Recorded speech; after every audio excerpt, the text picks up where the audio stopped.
I know! That's amazing!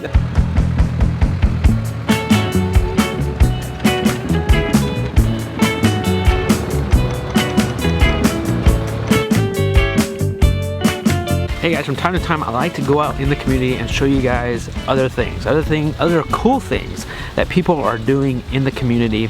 And today I'm in Mars Hill, North Carolina.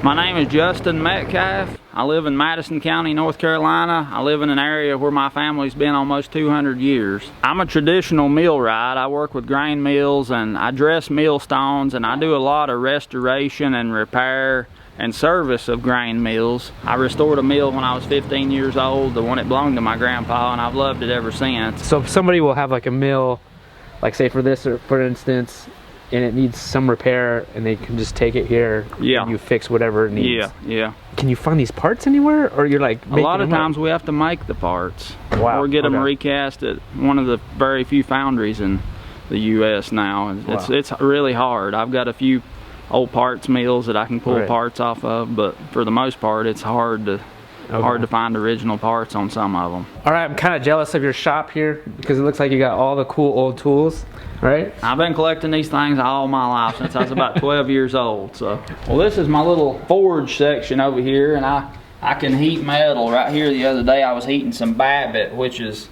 it's a mixture of tin and some copper and aluminum,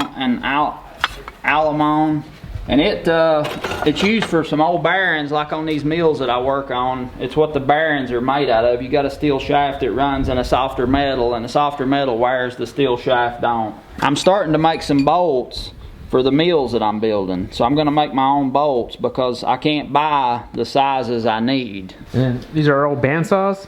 Yeah, this one's made by Goodell Waters. It's, I think, around 1900, and the other big one over here is a CB Rogers, and it's definitely in the late 1800s. Now you got some older mills here. Tell me about this one. This one belonged to my great-grandpa, and we use this mill to grind our corn and make cornmeal and grits. My daughters are the 6th generation to eat a product out of these millstones right here. This particular mill is from 1932. And the way this works, you've got a bed stone that does not move, and you've got a runner stone that does move. And the furrows in the lands, the patterns cut in the millstones, they act like shears or scissors, and they shear the grain as it goes around. And you got to have a rough texture on these. The flat parts are called lands, and you got to have a rough texture, which does the finer part of the milling. But that's how a vertical stone mill works. So when you say mill, this is like grain, like say flour? Yeah, a stone mill, you can grind pretty much any free-flowing grain, like corn, for cornmeal and grits, polenta, corn flour. Small grains like wheat and barley to make flour for bread. You can even crack grains for chicken feed, scratch. Also guys, we're going to share on Justin's Kickstarter that he's doing, and tell us a little bit about your Kickstarter. To kick off production of these grain mills I'm building, and my whole objective is to get grain mills into communities. Fresh milled grains are the best for you. A grain's like a capsule, and once it's broken open it starts losing nutritional value. In 24 hours you've lost 40%, another 2 or 3 days you lost 85 or 90%. So it's essential to have a community grain mill like we always have, and that's what I'm trying to do. So this is the mill here for that you want to make more of? Yeah, like this is for the Kickstarter, right? Yeah, this is my design. And the big difference about this horizontal stone mill, this is the way it was traditionally done for hundreds of years. And when things got to a more production level, they stood the stones up like some of these other grain mills that we've been looking at. But this one you can run at a much slower RPM. And the way this works, the top stone turns, the bed stone is stationary, the grain is fed in from the top right here.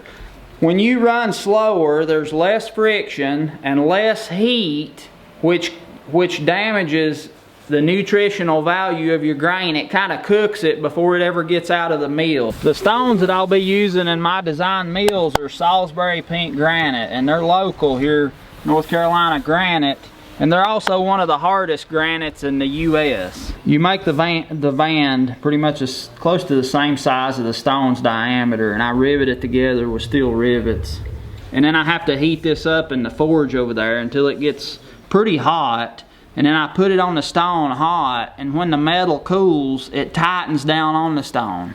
And the purpose of that is just, if you got a stone spinning 100 RPMs, you don't want anything ever breaking or coming apart. Another thing about my design, if you want to run with an electric motor, that's fine, you can. But there's other options to power this. You can use your tractor, you can use an old engine, you can use a water wheel. You can use a lot of different power sources, and that's not really available right now with anything else. Right, now the benefits of milling is possibly saving money because now you're buying bulk. I mean, or growing. Oh, grow your own. You got to sow the land. That's right. Before you can mill the grain. I didn't pay him to say that. That's right. All right, so the Kickstarter, guys, I'll put the link down below to Justin's Kickstarter for these mills, and it's gonna end soon, right? Yeah, it's gonna end on Friday evening about 4:15, I think. By the time I put out this video, you only have a short time if you want to get in on this Kickstarter and help Justin bring back mills. This corn I grow, it's heirloom corn. It's Hickory King is the variety, and it's all. I don't use any fertilizer or anything. That's why some of it's on the small side. Yeah, this is a corn sheller that belonged to my grandpa. I've used this little thing all my life when I was big enough to crank it all the way till now, and it's probably old. I'd say 20s or 30s probably, and it still works great. Shells the corn off, and then it spits the cob back out over here on this side.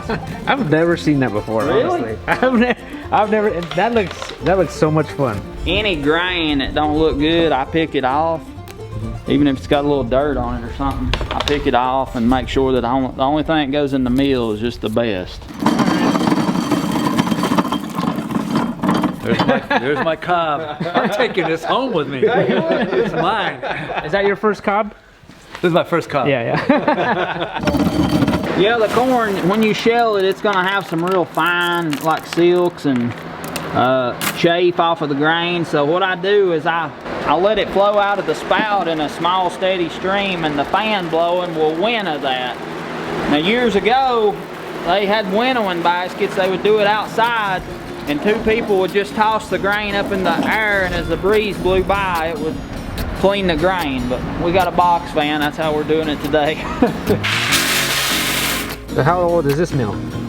This mill is it's a 40, yeah, 1940.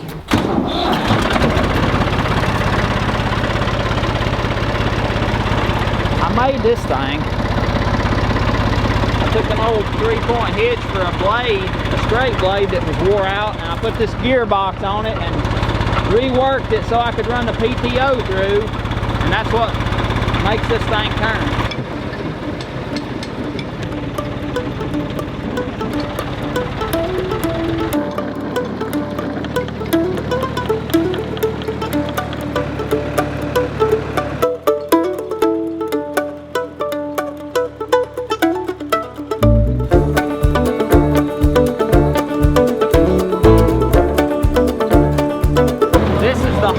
What you pour the grain into, it comes down to here, and this is the feed cup. It raises and lowers this little cup, which allows the grain to come out and go down through the shoe and fall down into an auger on the shaft that pulls it into the center of the millstones.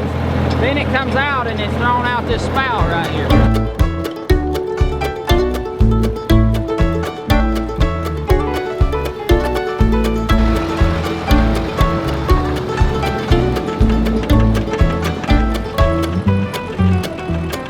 All right, this is what it made. Yeah.